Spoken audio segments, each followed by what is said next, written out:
hello, good morning, and happy new year on this second day of 2025. I don't know how we even got to the 2020s, Ted, but here we are. Numerically, I promise. I figure it's numerically, but geez, no kidding what they say about, when you get older, the years just fly by. God, it's so true. You are tuned in. Just you wait. You are tuned in to the Ted Manila Information Show, or TMI for short, where we bring you too much information. I've been saying lately, because our conversations are just going off the rails, I think TMI now stands for too much insanity, Ted. And that's probably true for the world. I'm not even kidding. Like, if you thought 2024 was insanity, I would venture to say the gloves have just barely come off and we haven't seen the best of it yet. There's a cartoonist colleague of mine, Pedro Molina. He has, cartoonists love to do their New Year's cartoons. It's usually the old man with the hourglass leaving with the old year, and then the baby comes on, right? Mm-hmm. And so Pedro did not do the following. Clay Bennett of the Chattanooga News Free Press did a cartoon, Free Press, where he's like the old man's leaving, and then the Trump baby is goose stepping into the scene. But Pedro Molina decided to not do that at all, and it's the scene from The Shining where Shelley, what's her name, is Duvall is cowering behind the bath. Just passed away in 2024. Right, she did, and after a very sad life. And the axe is coming through the door, and she's screaming, and the axe is labeled 2025. Yes, that's probably the most accurate depiction. I need to go look up that picture from Molina. Okay, we got to look that up. But for those of you tuning in, if this is part of your New Year's resolution, good on you to have a brand new morning show to tune into. This is it, the TMI Show. We talk about anything from news, politics. Like I said, it might be like animal extinction, human extinction, the taboo, tattoos. Oh, yeah, we can talk about tattoos. I'm against tattoos. Yeah. You're against them? Well, I mean, like for myself. I don't care what other people do. But I mean, I feel that there's no graphic image that's good enough for me to want to see it on my skin the rest of my life. I have many, so. Really? Yeah. I mean, well, you'll have to. But you don't have to. You could describe when we do a tattoo show. I mean, I will ask you. Well, yes, I have there. I would love. I've designed tattoos for many people, and if you're watching and you want me to design your tattoo, I will do that. Wow. People have been very happy with my tattoos. 7 or 8. I don't know. We literally talk about anything on this show. Really, anything and everything goes. Well, so I'm against people going into a tattoo parlor and picking up some generic tattoo out of a book. I feel like you should. Like the heart, more of an effort than that. A heart that says "mom." That would be that's almost so retro that it's cute, funny and cool. Yeah. Kind of cute. It's so bad that it's good, maybe. Yeah, I think that's kind of cute because for that reason, just because it is so classic that at this point it's become a classic, and it's kind of cool. So if you guys are looking for the straight-laced button-down show, this show is not for you. I'm going to warn you now. It's not safe for work because many of you have returned to work today on the 2nd of January, 2025. If you're watching at work, please turn down the volume because we do let the F-bombs drop here. So not just F-bombs, S-bombs, everything. Oh, just everything flies here. Just all the bad word bombs get flown here. So they get dropped all the time. So it is all the stuff that you already know you want to hear about, like headline news and all that stuff. And then some random stuff you never knew that you needed to know. And then, of course, we're going to laugh along the way. We are live. This is live every Monday through Friday, 10 a.m. Eastern. So please be sure to like and follow the show. If you are on YouTube, please keep going. If you are watching and haven't hit that subscribe button, please hit the subscribe button. We are inching dangerously close to finally being monetized. I shouldn't say finally because I wouldn't say that. I don't think we're close enough to say that. We're like 100 subs off from subscription numbers. The viewing numbers will just kind of grow on their own, but we have a few. The viewing numbers have been pretty good. It's the it's the subscriptions that we're lacking. We need the subs. So please, if you are watching, it doesn't harm you any to subscribe. So, and it's free. And it will help us reach our milestones so we can become monetized and actually start earning a living from this. This is, I mean, we're still in it. This show's still in its infancy, Ted. I think we're only about a little over 2 months old at this point. That's true. So, although, working for free for growing. 2 months is kind of I a know. bummer. Yeah. It's kind of painful. Mhm. Yeah. We're hoping to be employed sooner or later, but we're also hoping that we can become our own bosses with this show, right? Because True. mainstream news is dead. Like, who wants to watch that anyway? And today's show, we are bringing in our old buddy Michael Maloof, who's a former senior Pentagon official, and amongst other things, Ted, people don't really know. Even I've known Maloof for like 10 years, and even I don't fully know exactly what his younger years looked like with like trading militaries and stuff in the Stan countries, and even after he left the Pentagon, going off to like jungle-y countries to train militaries or paramilitary, all kinds of stuff with guns and human tracking. I mean, he's literally like an expert human tracker. So he hunts the most dangerous game of them all, man. He hunts people. Like, he teaches these. Yeah. He's taught foreign militaries and stuff. Does he hunt CEOs of major media corporations out of curiosity? I don't know about nowadays, but maybe if this was like 30 years ago, probably could. I've been to the range with him. Let me just tell you. Is he a good shot? I mean, the dude can shoot blindfolded over the shoulder. I mean, just center mass every time. Wow. Every time. Just unreal. I would not want to be on the other end of his rifle scope. Yeah. Like, no matter how old he is, and it's comparable to Biden, 2 miles apart. Wait, he's not that old. Yeah, he is. Nah, he's a good friend of mine. He looks way too good to be that old. I know, but they are born in the same year. What? And yeah. And he's still all there, Wow. What year was Joe Biden born in? Oh, I think Biden's born in 46. 43? 40, yeah, something like that. I mean, that's Joe Biden was born in 46. I mean, like, it's like that was like one of the biggest birth years in US history, right? It was the beginning of the baby boom. Everyone came back from the war and they were like ba ba ba ba ba ba ba ba. Oh, that makes sense. Yeah. That's true. All right. So see, this show talks about everything. So, all right, we're going to get to the headline news. That's who our guest is later in the show. I have some theories that I expressed last night to Ted and producer Robbie, which you guys will hear about after this first headline. And maybe I'll present them to Maloof and get his take on it. But, I'm 2025. I'm coming in hot with my tinfoil hat. With the conspiracy theories, yeah. I'm putting on that tinfoil hat for 2025 because, like your friend's cartoon, 2025 is coming in with like a hatchet through the bathroom door. It is. Some housekeeping, by the way. A little bragging. I'm in today's Wall Street Journal. If you're a subscriber, check out the op-ed page. I'm gonna read it.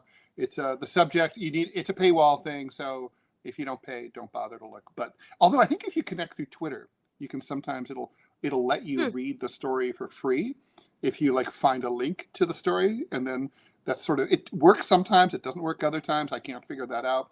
But it worked for me this morning. I don't even subscribe. You don't subscribe? I stopped subscribing because they weren't running me as often, and I got angry and so I just it's a little. I got petulant. It's not a cheap paper, so I wasn't really reading it that much. Although it is a really essential paper. Anyway, the point is I'm in today's Wall Street Journal. Yeah. So go check that out. I subscribe. It's about the reasons maybe that I'll some get the lefties PDF are out there. It's basically about how some progressives are not down on Trump and why. All right. I'm going to read that today. All right. Let's get to the headlines. Cue the Jaws. First Jaws of 2025. Bum, bum, bum, bum.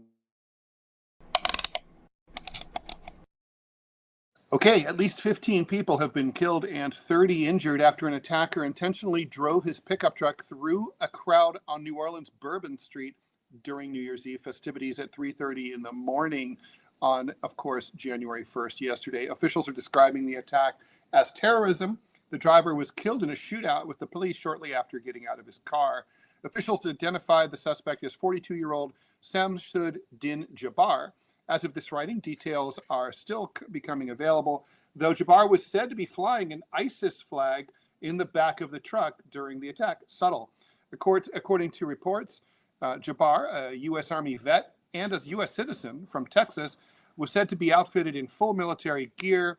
He shot 2 first responders, both of whom are in stable condition. City officials said that barriers to protect attacks, they're called bollards, installed in 2017 along the street, were being replaced and had been removed in November. I can verify that. I was just on Bourbon Street Thanksgiving week, and in fact, I saw them working on it. Yeah, I remember. Oh. Federal officials had some, but not conclusive evidence that Jabbar may not have acted alone. While no evidence as of late Wednesday links the two events, officials are also probing the explosion of that Cybertruck outside the Trump Hotel in Vegas that killed the driver and injured 7 more. In addition, the Sugar Bowl, featuring Notre Dame and Georgia, played in downtown New Orleans. I guess at that big dome, right?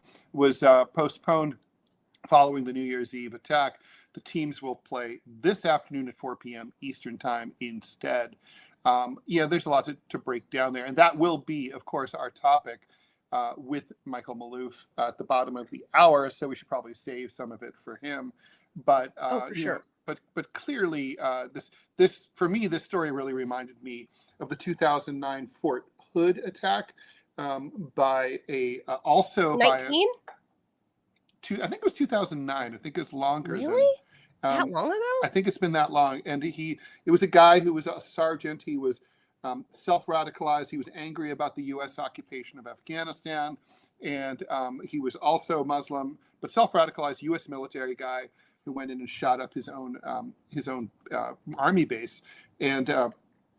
and I mean, it's like it's also reminded me of this attack also by ISIS, self-radicalized, a guy who drove his car into bicyclists on the West Side Highway here in Lower Manhattan.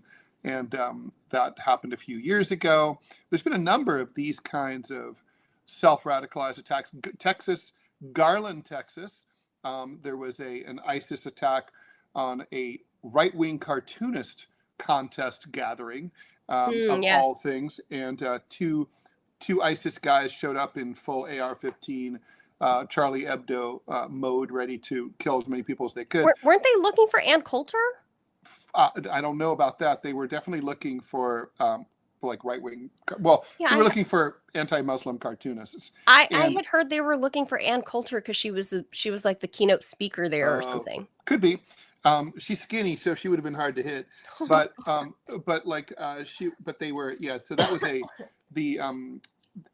that was something I took close note to, because after following that attack, I was put on an ISIS list myself. And so I ended up because of your art. Yeah, just for being a cartoonist. Literally, some dipshit ISIS guys online were like, "We should just kill all the cartoonists who are prominent American cartoonists." Just all cartoonists. Yeah. And I was kind of like, I'm not a right winger. You're probably more in agreement with my take on U.S. foreign policy in the Middle East. Like, I could work for your paper. Weird. Okay, like you should like me. Like, you should run my cartoons on your ISIS website and pay me. You shouldn't be. God. So yeah. Anyway, they're idiots. And anyway, fortunately, this was a right-wing gathering because they had hired armed security, and the guys were shot immediately upon arrival. If it had been liberals, it would have been a bloodbath. So yeah.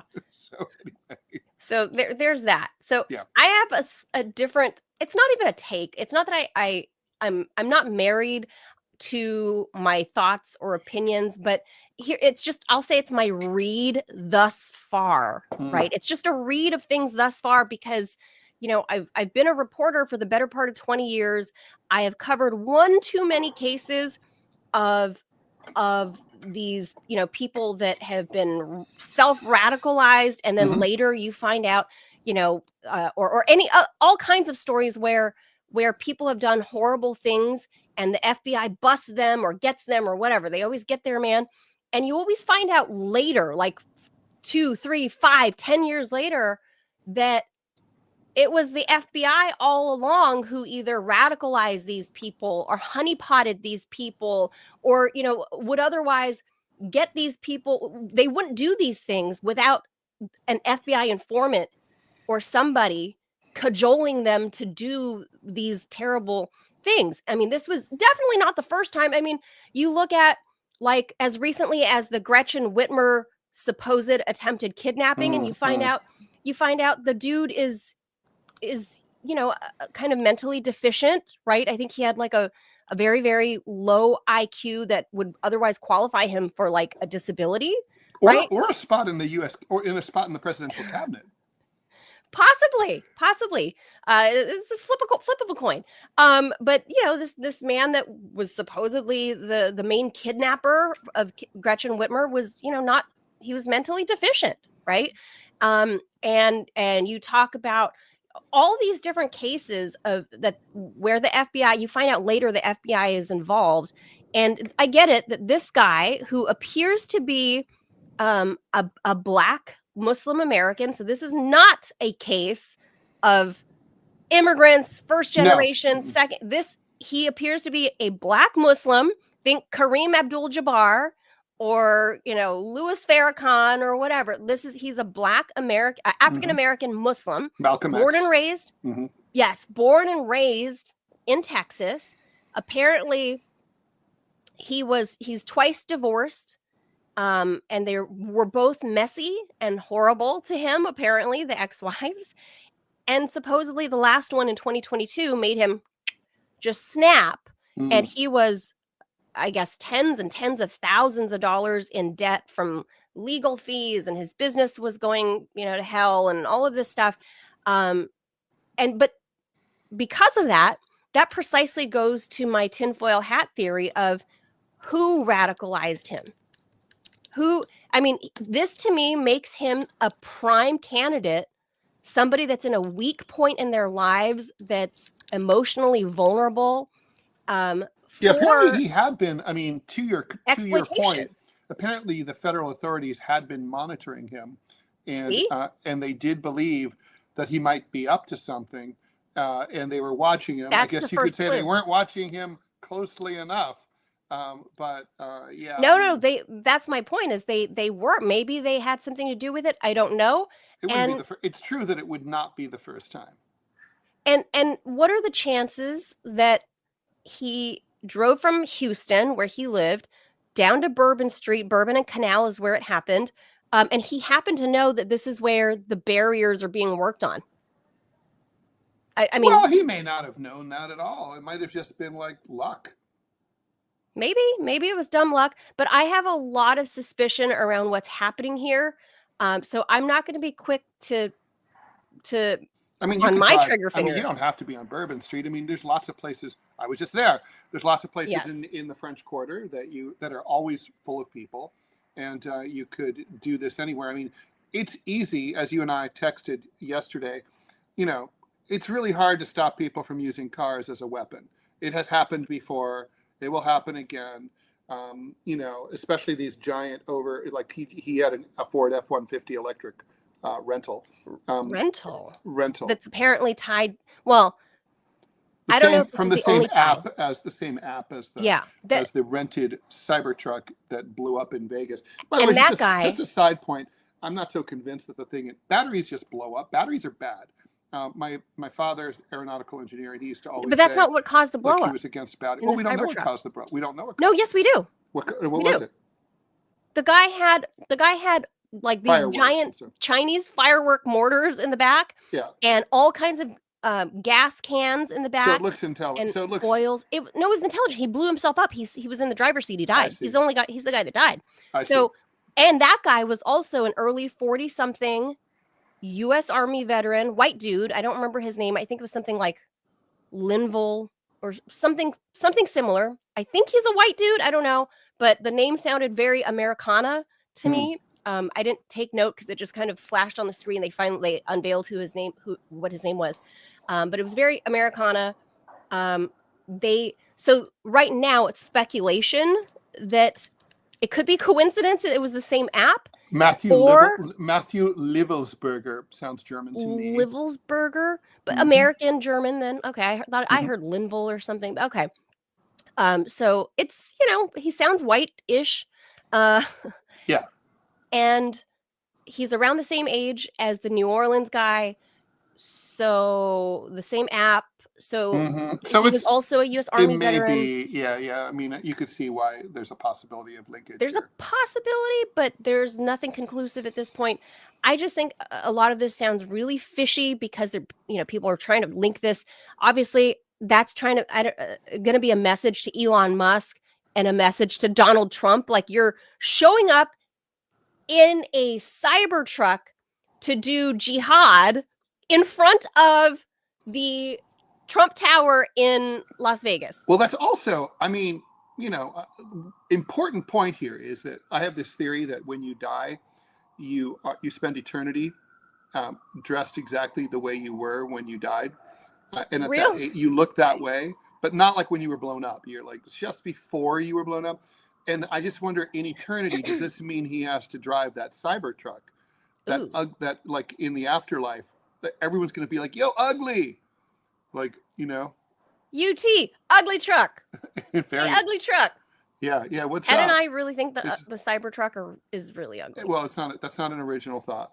Lots of people think that. Yeah. Yeah. Because they have eyes. Anyway.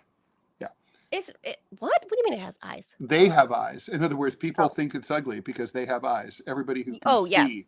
Yeah. Yeah. It's a very ugly vehicle. And Ted made the correct joke last night that it was truckicide. Yeah, the truck had committed vehicular suicide. He was like, I'm so ugly. I just can't live. It was like, how does it roll up next to like a Lamborghini or something? Oh God, that would be sad. Like, what must it feel like? Because they all have AI now, right? So they have feelings. They talk to each other. They talk to each other and like, your lines are so much. Your curves are really nice. You're so hot. Your curves pretty. are so nice. You're Italian. Yeah. Like, oh, you got the great accent. Yeah, I'm trying to think. What's the best looking contemporary car besides something like that?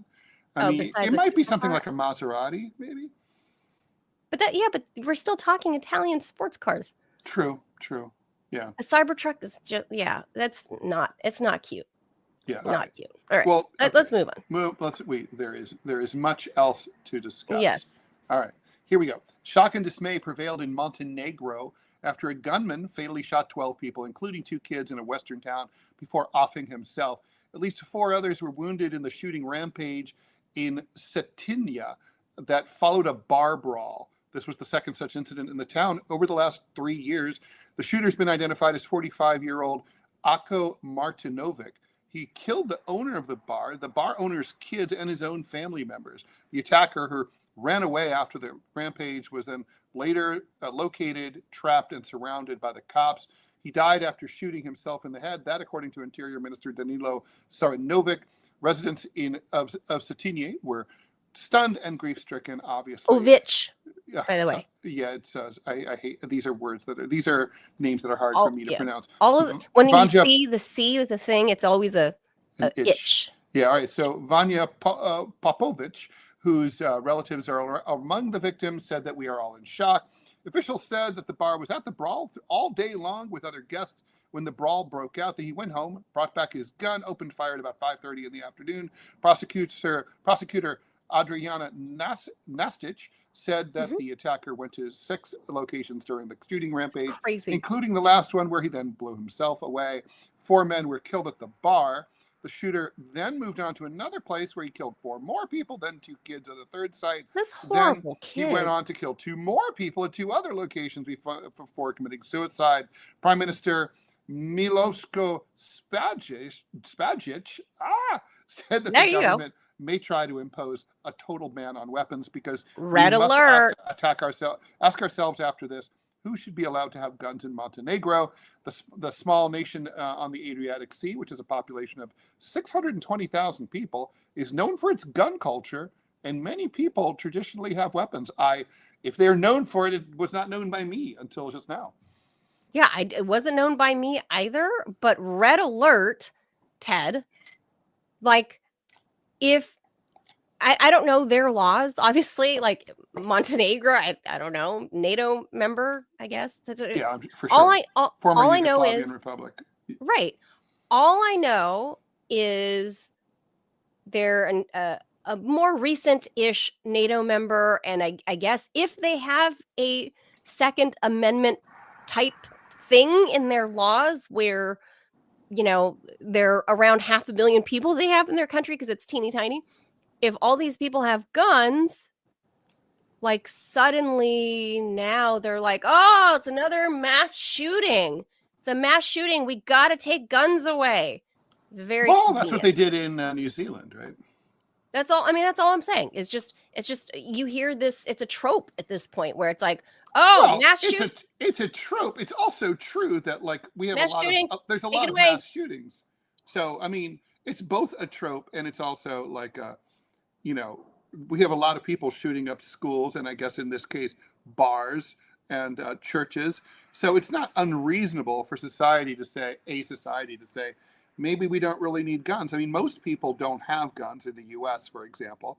So people who don't have guns are like, I live without a gun, so maybe that shouldn't be guaranteed. By the way, I'm pro Second Amendment. I'm not that person, but it's sort of like I do think that being anti-gun is a completely legitimate point of view. It's not like you're pulling it out of your ass. It's like guns are dangerous. I mean, there's no question about it.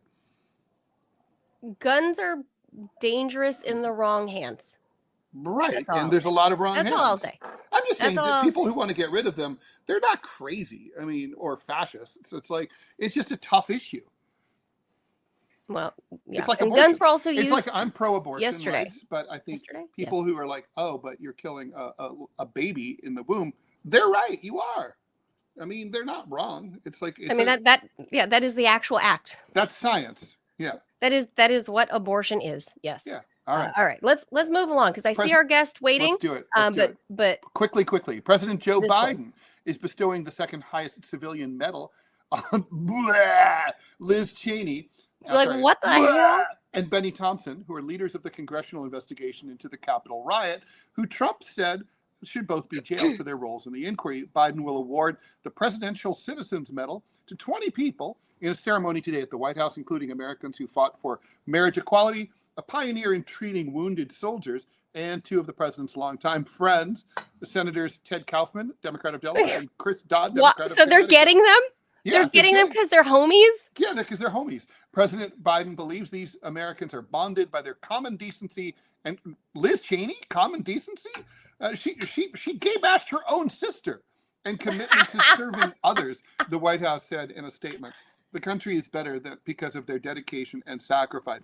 Not because of Liz Cheney.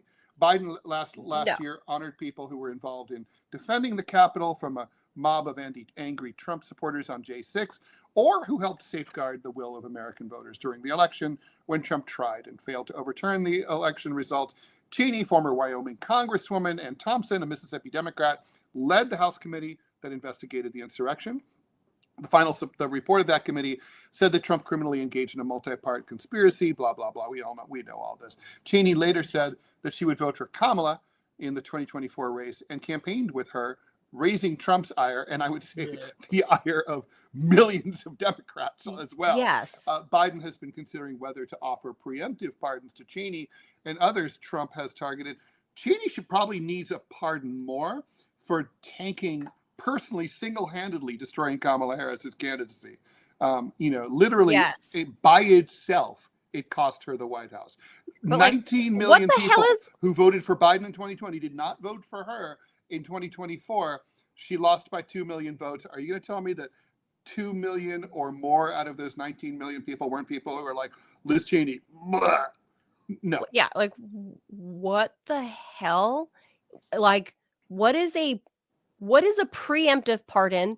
Is that even like possible within presidential powers. Yeah, and it is. and It's a totally. Pre-pardon for what? Like, what does that even mean? It's not like, and you're going to give her a citizen's award? You can't be pardoned for your future crimes. So you can't. So like a president can't say, "I'm going to pardon you for let's say you for everything you get carte blanche until 2050." Yeah, you're good. It's awesome. But what they can do is say, like, let's say let's say you allegedly committed a crime last year. Like, I don't know, maybe you killed someone. The president could then say, I will pardon you for any killings you committed last year. And then if you're charged by the cops next year, you're like, I've got this pardon. That was right. I was so the crime has to be in the past, or the alleged crime. So he's just going to give a time frame like he did for Hunter, for Liz, because her former colleagues want to indict her for witness tampering. Yep. So which it looks like she's guilty of, frankly. Yeah, he may actually do this for her while also giving her this Presidential Medal of Freedom or whatever she's getting. Like, this is insane. Got 2 more headlines. 2 more. Insane. Pregnant New Yorkers will be entitled to at least 20 hours of paid leave to attend. 20 whole hours? To attend prenatal medical appointments under a law that took effect Wednesday. Well, in fairness, I mean, how many hours? I mean, you had a kid fairly recently. This is just for the medical appointments. I mean, you just need like a few hours to do one, but right? not actually for like paid maternity leave. Governor Hochul says the policy makes New York the first state in the country to offer paid leave for prenatal care. All pregnant workers in the private sector are eligible for paid time off. Workers can schedule the paid leave for pregnancy-related medical appointments like physicals, end of pregnancy care, and fertility treatments, among other things. Now, if you have fertility treatments, you're going to need a lot more than 20 hours. Hochul pushed for the measure in the state's last legislative session as a way to help reduce maternal and infant deaths in New York. Employers are forbidden from requesting medical information whenever a worker requests the prenatal paid leave. The policy is separate from any other paid sick leave offered by an employer. Spouses of pregnant women are not eligible for the prenatal leave. All right, so there you go. Oh, well, so they can't accompany them is what they're saying. Right. But, okay, all right. I mean, it's not that generous. It's a step in the right direction. It is a baby step. I misread that. I misread what it was, but okay, that's good. It's a baby step, but we have a long way to go until we reach. And paid maternity leave needs to become an actual thing all across this country. That's my position on this. Of course, obviously. Like, and like we all have civilized dearth. Countries have. Yes, we have a freaking dearth of babies being born in this country. Part of that reason is because we do not have the right the right civil infrastructure in place to help women, especially working women, take that time off to have babies, to go to their doctors, to do. Well, there's no daycare. I mean, there's no day. Right, the whole thing from like conception to after mom needs to go back to work. Where does the baby go? We don't have that. Having a baby is a pain in the ass in this country. For sure. Right. They make it a pain in the ass. Whereas, let me just compare this to Russia. I mean, for obvious reasons, I have like very, like expanded knowledge from as compared to the most people or the general public. My friends, when I worked at RT, so I was grateful to have 12 weeks of paid maternity leave. Right. And I had bosses that were really cool about me going to the doctors or whatever. They were, they never dinged me on that, unless it, really greatly took up most of the day. But most of the time they were cool with that. I had 12 weeks. That was very generous because there was no law at this point in 2018, that federal law that's going to force American employers to allow women to have the babies and then be paid and guarantee our jobs are still there when we return and whatever. But then I found out my other friends who are Russians that did not work for RT America, they worked for RT proper, but were based in DC. They got 1 full year of maternity leave, Ted. Mm-hmm. Full year. Frankly, I don't think that's that much, really. And they got a whole, like, their Also, whole those paychecks countries for, usually have paternity leave as well too. right. They got like We X should amount of move time, on, and unfortunately. then less as the year goes by, and then so that's just comparing them to us, and then we're worried about our freaking our population. Our last one. So, Advanced AI models score well on professional medical exams, but still flunk one of the most crucial physician tasks, talking with patients to gather relevant medical info and deliver an accurate diagnosis. While large language models show impressive results on multiple choice tests, their accuracy drops significantly in dynamic conversations. Duh, said Pranaj Rajpurkar at Harvard. The models particularly struggle with open-ended diagnostic reasoning. Yeah, anyone who's ever dealt with AI knows this. That became evident when researchers developed a method for evaluating an AI model's reasoning capabilities based on simulated doctor-patient convos. The quote-unquote patients were based on 2,000 actual medical cases, primarily drawn from professional medical board exams. Simulating patient interactions enables the evaluation of medical history-taking skills, a critical component of clinical practice that can't be assessed using case vignettes. That, according to Shreya Yori, also at Harvard, the new evaluation benchmark called CraftMD also mirrors real-life scenarios where patients may not know which details are crucial to share and might only disclose important information when prompted by specific questions. The CraftMD benchmark itself relies on AI. OpenAI's GPT-4 model played the role of a patient AI in a conversation with the clinical AI being tested. AIs judging AIs. Multiple experiments showed that 4 leading large language models performed considerably worse on the convo-based benchmark than they did when making diagnoses based on written summaries of the cases. The models also failed to gather complete medical histories on a significant proportion of the time, and that led the model GPT-4 only doing so 71% of the time. Even when the AI models did gather the relevant medical history, they didn't always produce the right diagnosis. If an AI model eventually passes this benchmark, consistently making, accurate diagnoses based on simulated patient conversations, this would not necessarily make it superior to human physicians, says Rajpurkar. He points out that medical practice in the real world is messier than in simulations. It involves managing multiple patients, coordinating with healthcare teams, performing physical exams, and understanding complex social and systemic factors in local healthcare situations. This shit is not ready for prime time. And I don't know why they're pretending like it is. And it's not going to be anytime soon. Sorry. No. Please do not. I am not. Look at the cars. Look at the self-driving taxis in San Francisco. They're always hitting I am not doing this. Traffic. They don't know what they're doing. I am not doing this right here. You see that on the screen right there? This right there? I'm not doing some fake. I'm not going to talk to some fake AI. Hello, I am Doc Bot. I love you. Like, I'm not going to talk to her for her to diagnose me and have it be wrong anyways. But I'm also curious to see what the human rate of error is, human doctor rate of error. Oh, well, I'm glad you brought that up because I'm working in the research for my next book. I recently came across a very disturbing statistic. The number 3 cause of death in the United States is medical mistakes. Number 3? Uh-huh. Yep. Ooh. Yikes, man.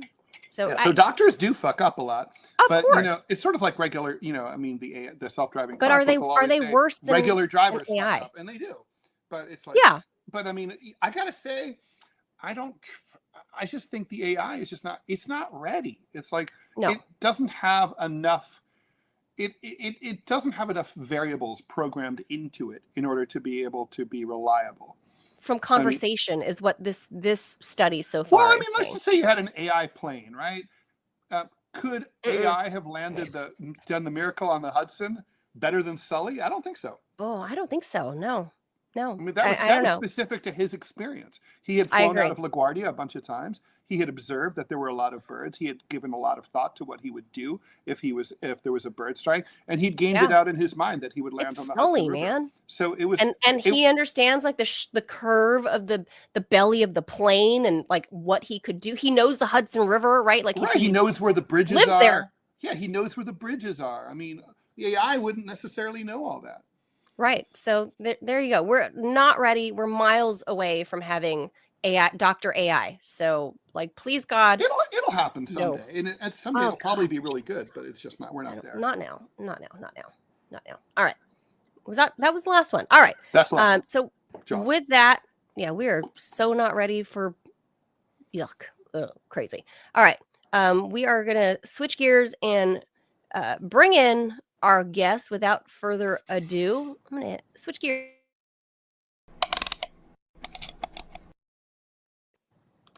All right. So back to the.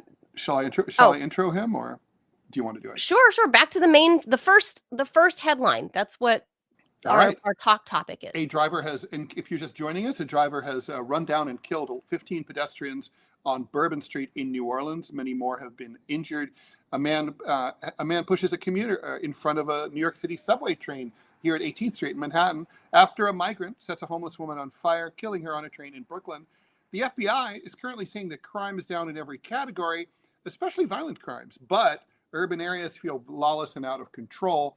And the latest Gallup poll finds that a majority of Americans think that crime is extremely or very serious. Are we paranoid? What effects are the migrant and homeless crises having on the problem? And what can the authorities do at the local and national level to make us feel safer? Joining us is Michael Maloof, former senior Pentagon policy analyst with expertise in terrorism. And you can follow his Rumble channel at official Michael Maloof, Maloof. Michael, thanks for joining us again here. Thanks for having me. Happy New Year, you guys. You too. Happy New Year. I was joking with Mike yesterday when I asked him to be on the show. Is that Ted? You don't know this because it's an inside joke, but wherever blood is spilled in mass quantity and mass amounts, you got to bring in Mike Maloof. I don't know if that's really a joke. It's just an observation, maybe. Because that's where his expertise is, right? So he just it's weird to have that kind of expertise, Mike, but you do. You understand terrorism, you understand security and risk and all of that stuff. So let's first talk about what happened in New Orleans. I put a theory out there because we don't know all the details yet about this guy. He appears to be, 42-year-old Black Muslim man, American Black Muslim man, born and raised in Texas. Don't know if he's a lone wolf. They're potentially connecting him to the Cybertruck thing in Las Vegas. Don't know. We don't know any of that yet. But they say he was flying an ISIS flag. They say he was self-radicalized over the last two short years. How does this happen? And barring, the FBI kind of honeypotting people and making them turning them radicalized. If this is self-radicalization, I mean, is it homegrown terror? Is this something we should pay attention to more? Well, thanks for having me on. I think it's a combination of all the above. I think you've got this guy in New Orleans, it seems, based upon the information we now have available, I should say, appears to have been self-radicalized. What's significant is that we have not heard from ISIS HQ taking credit. Mm-hmm. Normally they do, but in this case they're silent. He may have just taken it upon himself. We don't know. As far as relating to the New Orleans or to the Las Vegas matter, I see a number of things here. It may or may not be related. Coincidentally, they both were military guys, former military guys, yeah. U.S. military, U.S. citizens, both.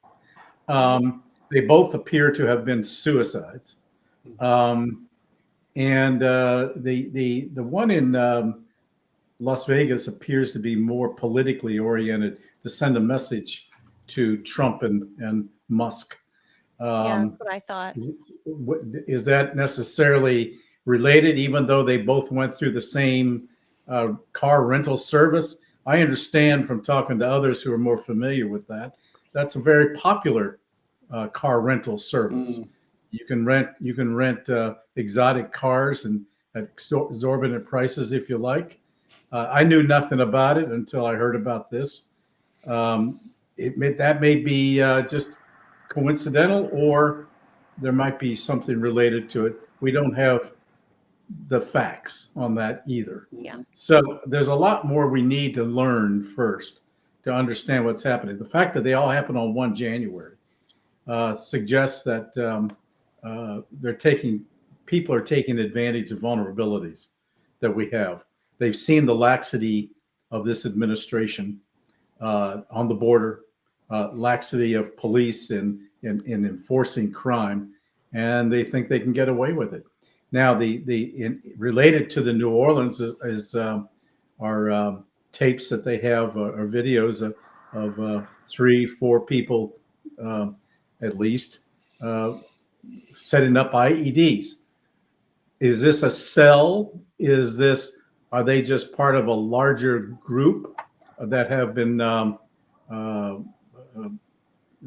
only radicalized, but actually maybe foreign players? We know nothing about their pedigree, and we don't even know that it's just limited to 4 or 5 people. It could be an entire national cell, that for all I know. We just don't know. The FBI should be on top of this thing, and it does constitute domestic terrorism. What is terrorism? Well, you're terrorized if someone's coming at you with a few ton car directly.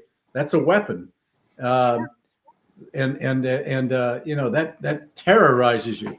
Terrorism is if you use violence for political ends, and under the current definition, if it's from foreign-based sources.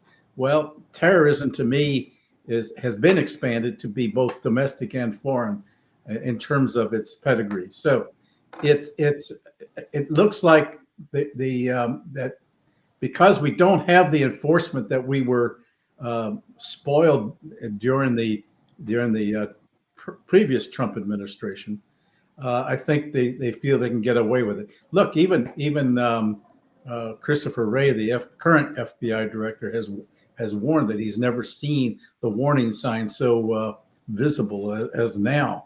And I'm sure they're all blinking red, all those warning signs. And we've allowed 338 known terrorists to come in under the Biden administration. I think it was 11 total during the Trump administration. Have we met our quota yet? Well, we don't know. What about the gotaways? Biden's quota.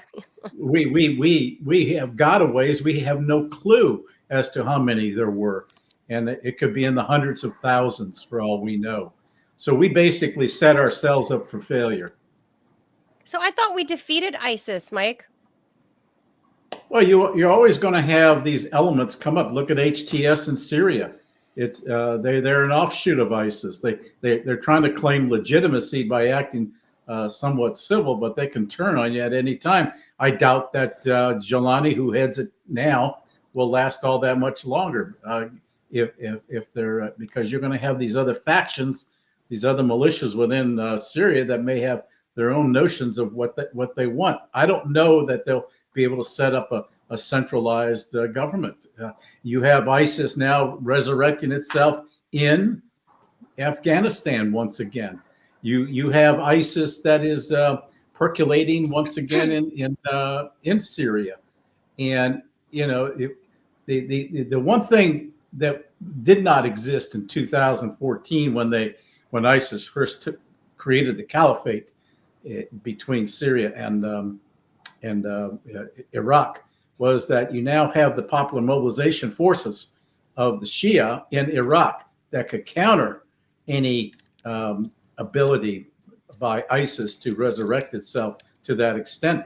But now that Syria has been taken over by all of these Sunni Islamist groups, it's just we're all holding our breath to see if they can become much more within the mainstream of governance and international recognition. You had Taliban that's also Sunni. They are They were considered a terrorist group.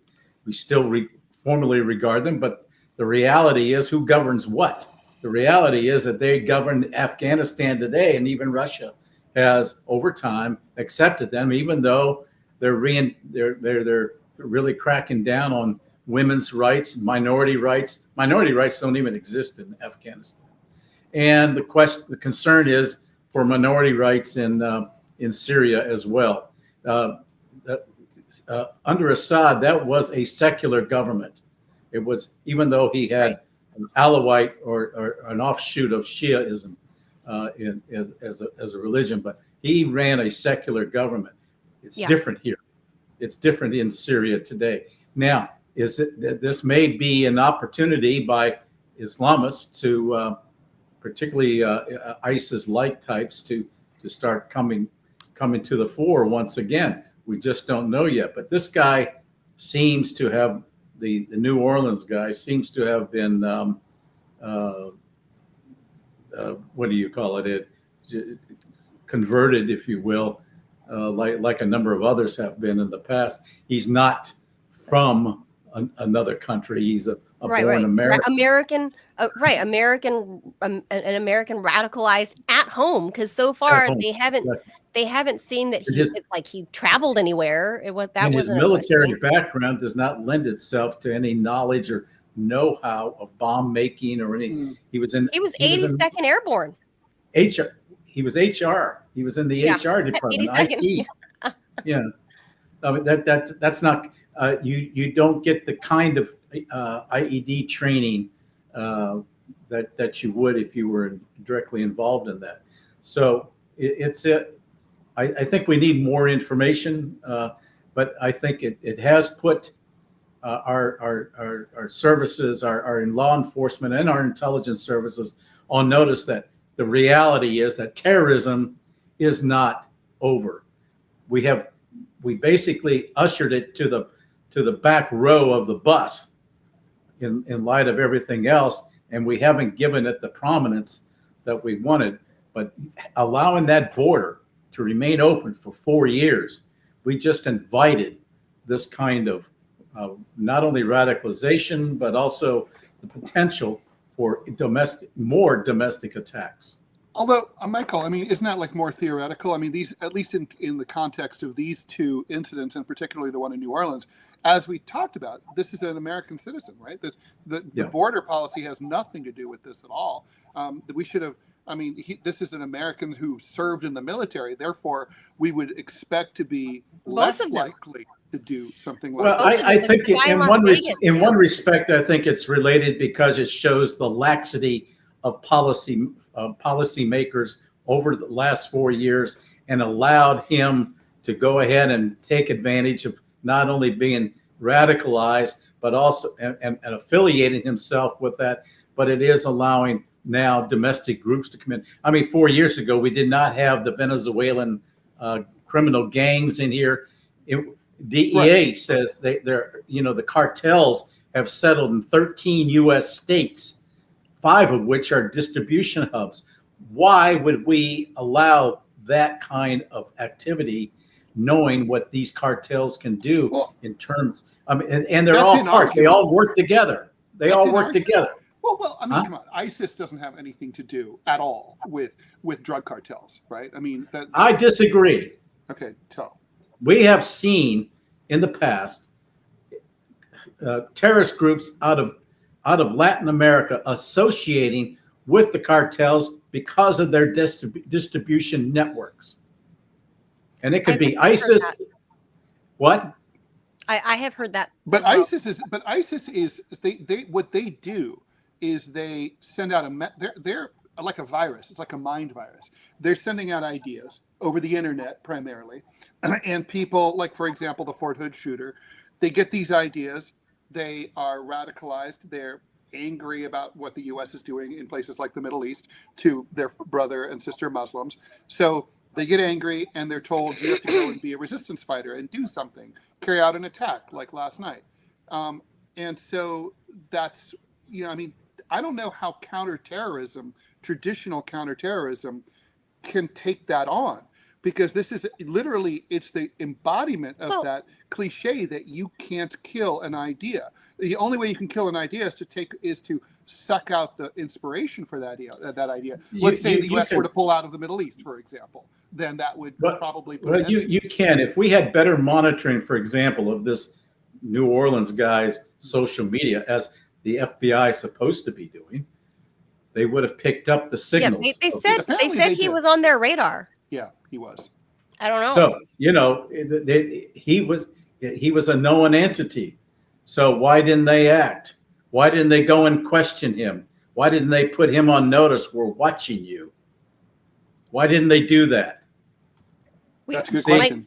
That's a valid question. We have a viewer question for you. Mhm. Viewer wants to know, why doesn't a place like Bourbon Street, why isn't it basically the viewer wants to know why Bourbon Street, in terms of like protecting innocent civilian life, why wasn't Bourbon Street just simply closed off, at least for, you know, the New Year's Eve celebration? Like you put up some, you know, actual barriers all around, you know, from one end. It's one street, right? So they can literally just close off, put up barriers from one end to the other, call it a night, and that's it. It's a special event. Why didn't the city take better preventative measures?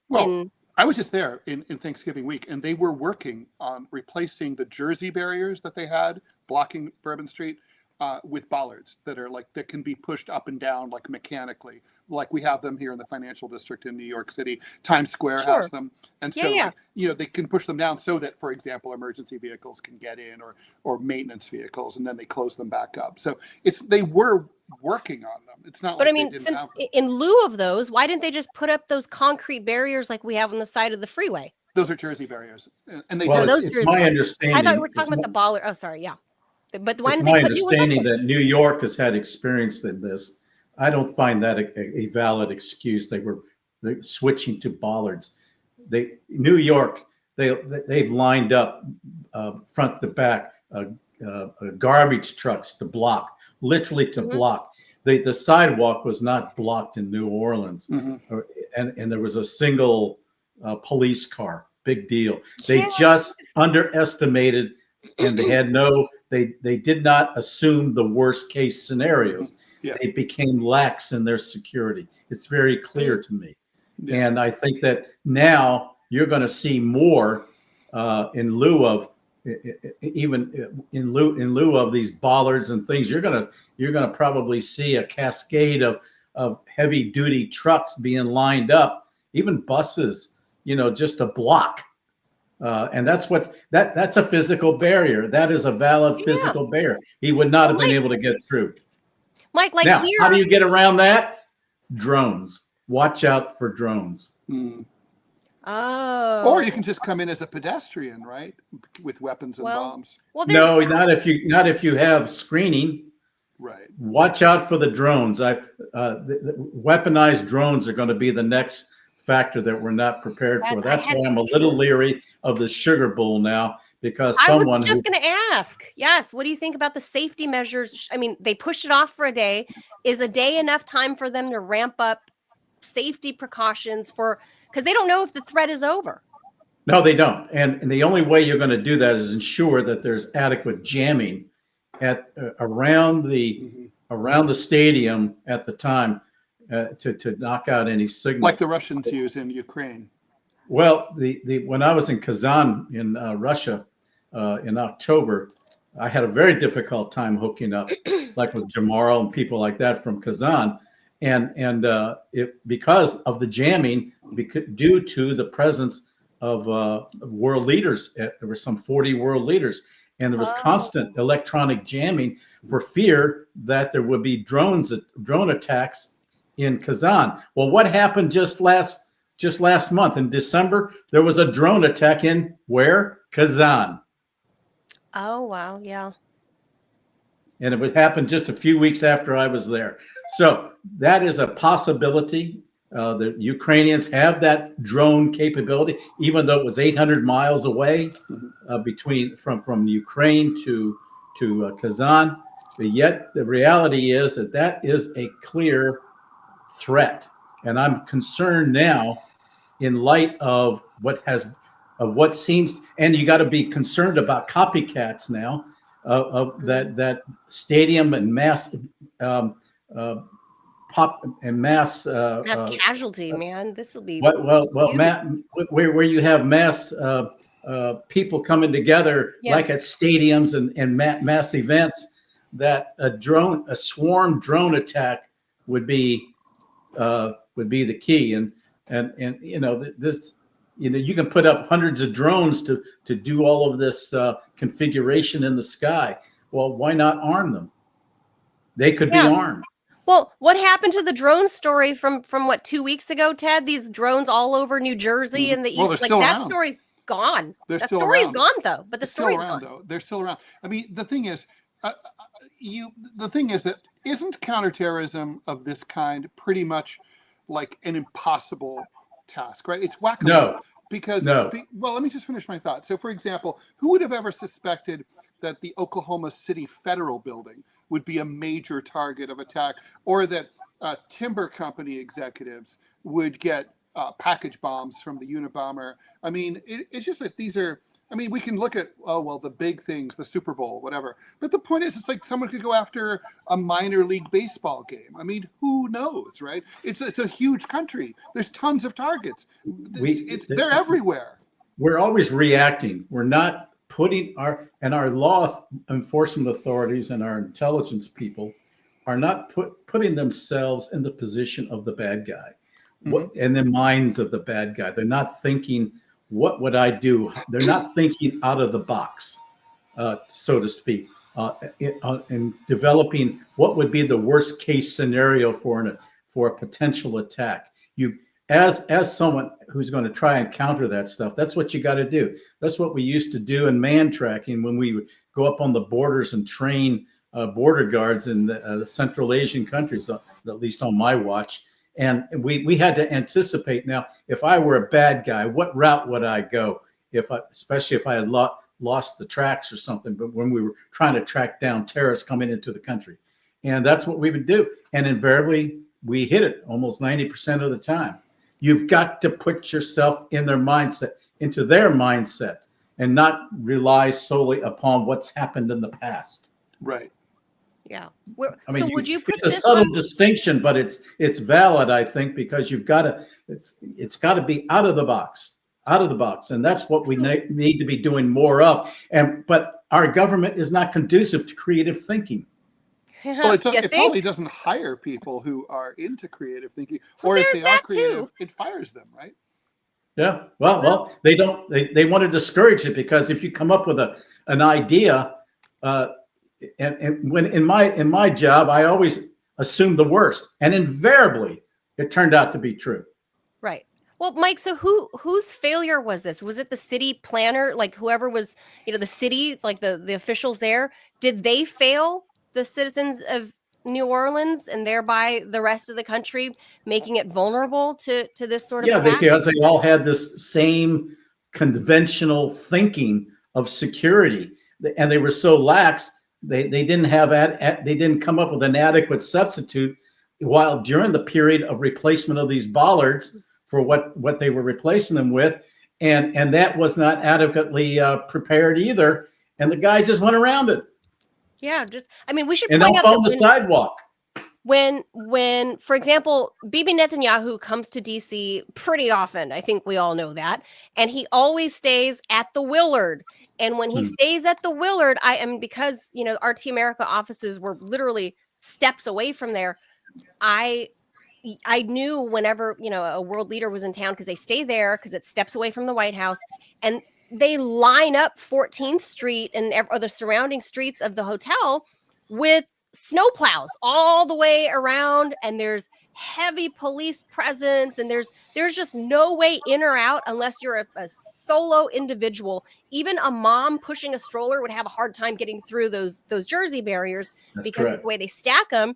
So wouldn't it also be smart for him not to always stay at the same place? I know, you would think, but he always stays there. Might be smart for him not just to show up at all. There's that too. Yeah, there's that too. But the point is, the DC officials know how to protect, a cordoned area. versus here's what we saw. They basically form a seal around the affected area, and that's important. But again, the example of the Willow would be a little more difficult, but in an open space such as a stadium, you have that one additional element now, and that would be the drones.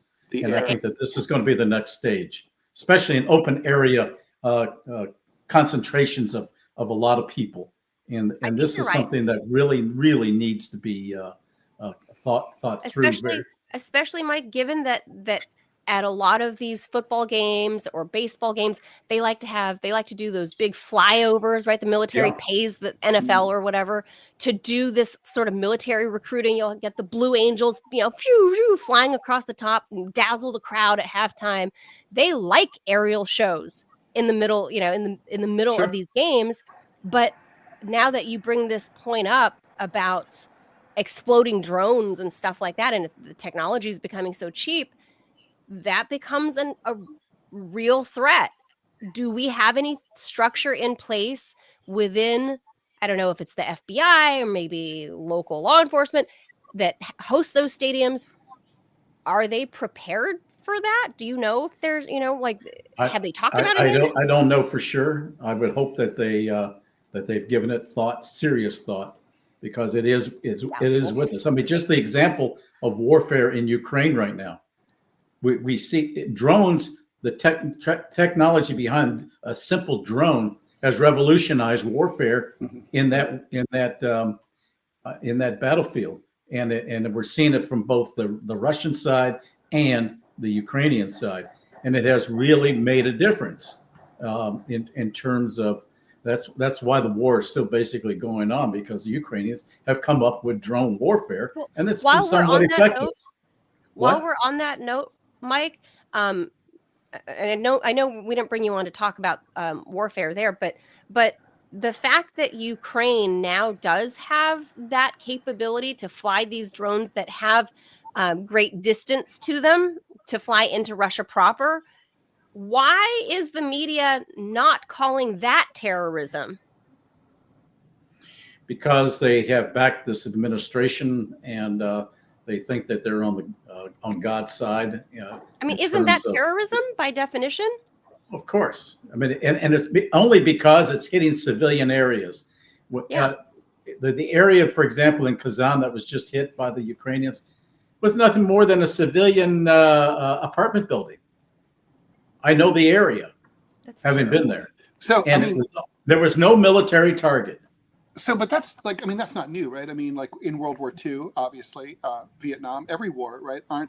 They claim they're hitting military targets. But civilian, but we know that civilian apartment blocks burned in Dresden and places like that, and meanwhile, that was total warfare then in Dresden.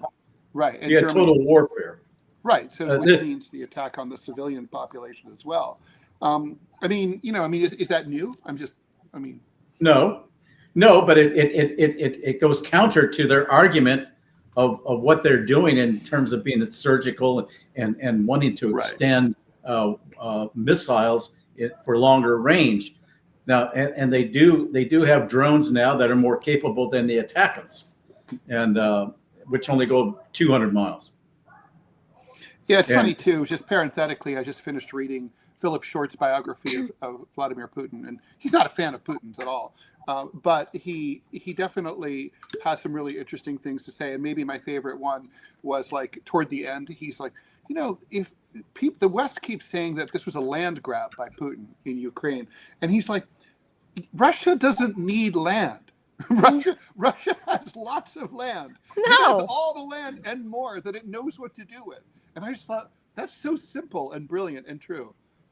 Yeah. No, it's not that. It was not that simple. I mean, we could get into the discussion about the origins of the SMO in Ukraine, but it began back in 2014. Oh, for sure. Yeah. This is about NATO.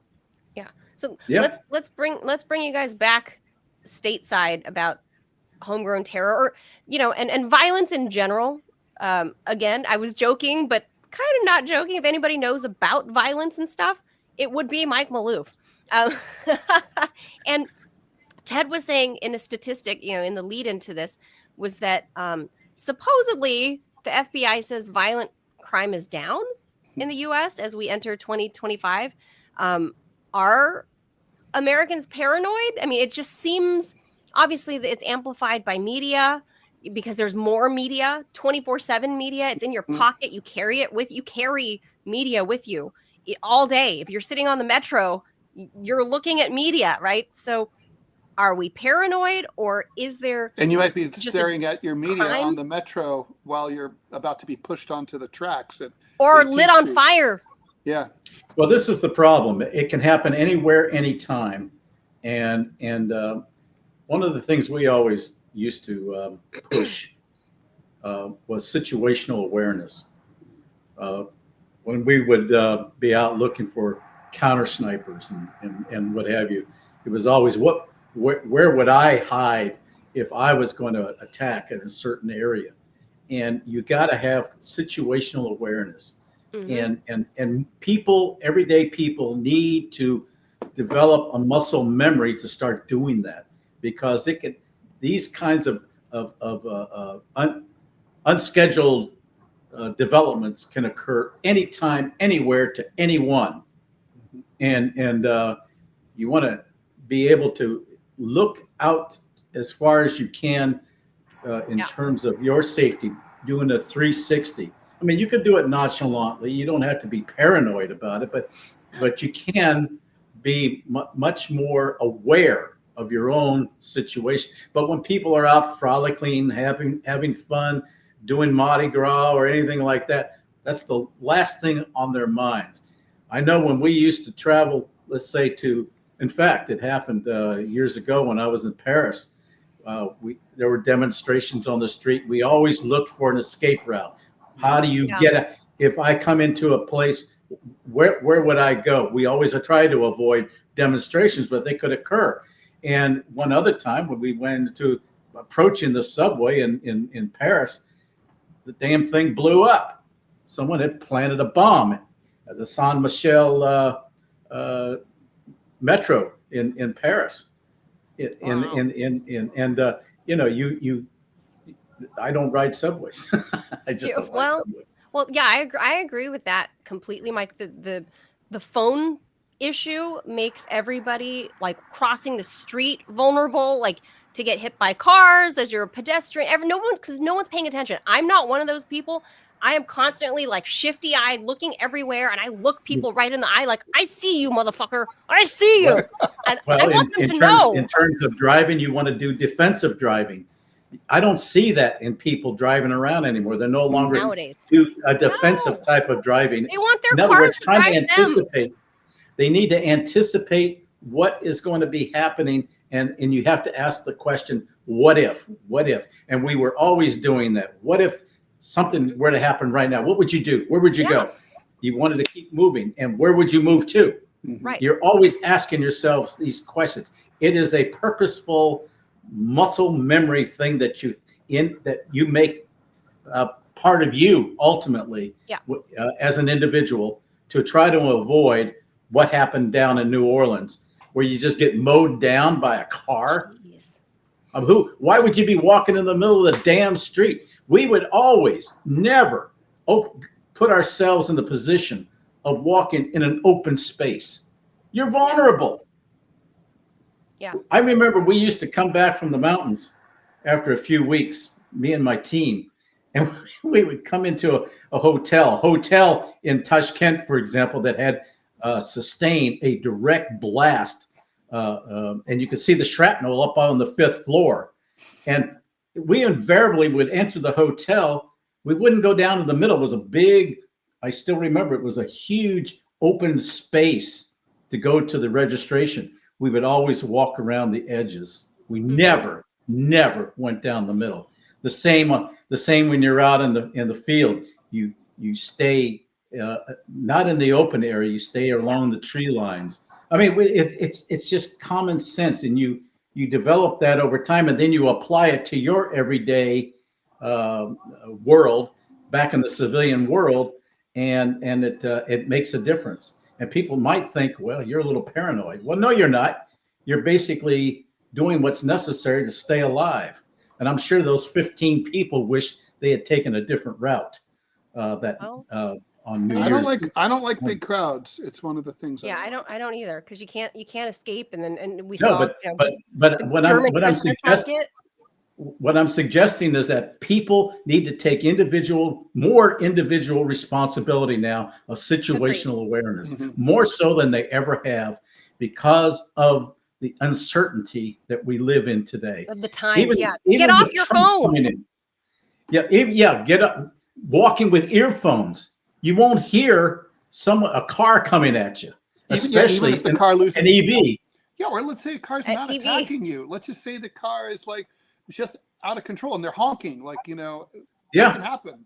And you invariably will see people with earphones on, listening to music, totally oblivious to the outside world. It's part of their having insulated themselves from being outward. To your point, Mike, I don't know if it's a crime statistic per se, Ted, but one statistic that is up in America in every state is car versus pedestrian incidents are way up. Yeah, that's not surprising, just given the inattentiveness. I mean, the police are saying, and it's not surprising, right? Like they've seen, the accident rate from people who are not paying attention to what they're doing when they're driving is just off the roof, right? That's everything. Everybody's like, I was on my phone, I was texting, blah, blah, blah, always. Part of it, too, is that authorities do not have an adequate defense against a vehicle being used as a weapon.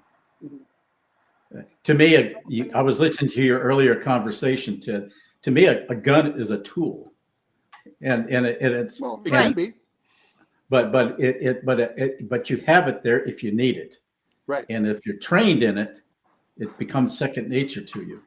And we have to happen. It was so important that even our founding fathers made it the Second Amendment. I kind of think that I gotta say I'm pro Second Amendment, but I'm also pro driving, and I kind of think.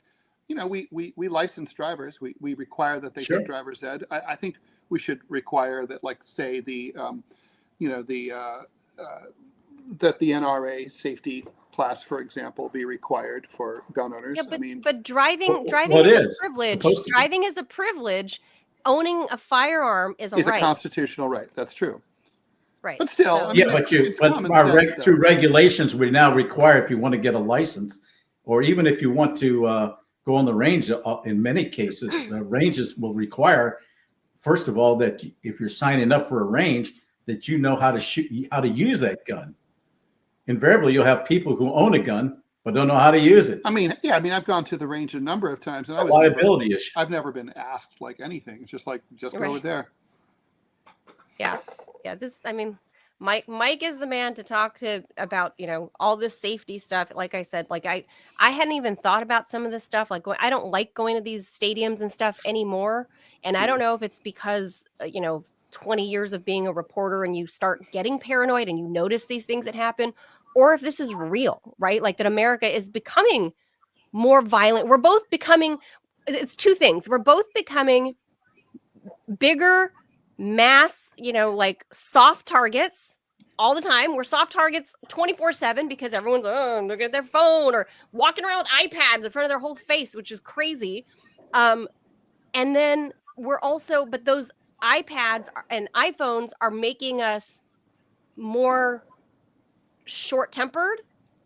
And so then people snap, and then it's just this perfect shitstorm of our society kind of going to shit and killing each other over stupid things in road rage, or, you took my parking spot or whatever. It's just this perfect storm of like every shortcoming of American society that you can imagine all rolled into one recently. And therefore now we all think, okay, we should be worried that we're just a walking soft target for road rage or, an ISIS guy. Okay, now you're making the argument, my previous argument, of why individuals now need to develop greater situational awareness at the individual level. And that's really important. I'm not saying that as criticism, but as something that needs to be done in this complex society that we live in, because we are soft targets. You're absolutely right. But to deal with that, at your level, you've got to have that situation where you have to anticipate. Again, you ask the question, what if this were to happen? What would I do? Rather than just going blindly and thinking about what am I going to have for dinner tonight while I'm driving, you know. But people are not going to do that. It's a type of People it's a don't. personality. Well, then they're going to die. Well, I'm like that. I walk onto the plane. I always like game out like where the emergency exits Me too. are. I walk into a movie theater. I look at the fire exits. I'm like, how would I get there? I know where everything is. I know most people don't do that, and they just don't. Yeah. It's just like it's a personality thing. And here's the thing, guys, is that like because Americans as a culture have sort of given up on being aware, being self-aware, being situational awareness, just that's all gone out the window, right? We've relinquished that to the government and have allowed, this is how the Patriot Act continues to grow. Every fucking year there becomes new bills tacked on to the Patriot Act because we won't take care of ourselves. We are allowing the government to further dig into our personal lives, see everything. I mean, what Ed Snowden revealed is how much the government knows about us, right? And our metadata and all that stuff on the phone. A lot more now. That was 2013. And his info was out of date then. Right. The Patriot Act continues to grow every single year. And that just gets funded again and again and again. And it never gets sunsetted. They never relinquish that power because Americans have because of stuff like Mike was saying, we don't take care of ourselves. We don't care to look around before we cross the street. So here comes Big Daddy government going, don't worry about it. I'll take care of you. I'll expand the Patriot Act. I'll make sure you have a protection drone flying over you 24/7. Don't worry. It's not watching everything you're doing and doing. If you're not doing bad things, don't worry about it. That's what happens when Americans stop, or humans stop taking care of their damn selves. You relinquish this safety to the government. And in the US, they use it as a tool. We need to take more personal responsibility, unlike before, because we're just assuming that if you're crossing the street, for example, they'll stop for me. No, don't assume that. What does assume spell out? That which makes an ass out of you and me. Okay? Yes. Don't assume nothing. All right. Yes. That's my story, and I'm sticking to it. Seems like a good place to wrap it up. That is the perfect ending. That's right. That's exactly where we are. So yeah, take that from a security expert, our friend Michael Maloof. He is a former senior Pentagon policy analyst with expertise in security and terrorism and all of that. Make sure you guys go check out his Rumble channel. You can all go follow it there at official Michael Maloof. Maloof. You see his name there at the bottom of the screen. Go check out his channel. Go support that one as well. Go click follow over there. Mike, always appreciate your expertise in this stuff. It's mind-boggling how much you know about security and terrorism. Thank you so much. Thanks for having me on. Our pleasure. Happy New Year. Same to you. Bye-bye. Happy New Year. Bye, Mike. Thank you. All right, so that is going to do it for us because, geez, Ted, this whole conversation about lawlessness and all of that stuff that you and I were talking about, off camera is people just don't give a shit anymore. They don't give a shit about their own safety. They don't give a shit about laws. Well, they care about their safety. Don't give a shit. They're just distracted. But they don't do anything about it. I don't. You can't tell me you care about your own safety if you don't act on it, I think psychology is far more complicated than that. I think people are addicted to their devices, and addiction. I am not. I lose my phone all the time. Addiction is bad. I mean, addiction makes people do things that they know are not good for them, and that's why it's an addiction. They know they ought not to be doing it, but they do it anyway. That's what an addiction is. I'm like the opposite of somebody that needs a digital detox. Yeah, but that's the thing. The exception proves the rule, right? I mean, most people, these things are designed to be addictive, and they are for most people. They are, right. Like me, I'm, like I said, I'm as analog as I can be. You know, like I have no interest in actually like being in front of my computer if I don't have to. I don't have any interest in keeping my phone in front of my face. I am constantly losing my phone in the house. Like, where did I put it? Is it in the bathroom? That's really like the only time I use it. So just saying. In the bathroom? Yeah. I'll bear that in mind next time we talk. Well, because look, back in the day, I used to read like Nat Geo, you know, the magazine thing in the bathroom, like or whatever. But like I have Nat Geo here, so why would why would I do that? Wall Street Journal right there. So anyway, that's going to do it for us on our first show of 2025. Our Friday show. Here's your opportunity to shoot us any question. Ted and I will try to answer. TMI Show question, singular, at yahoo.com. Send us an audio message.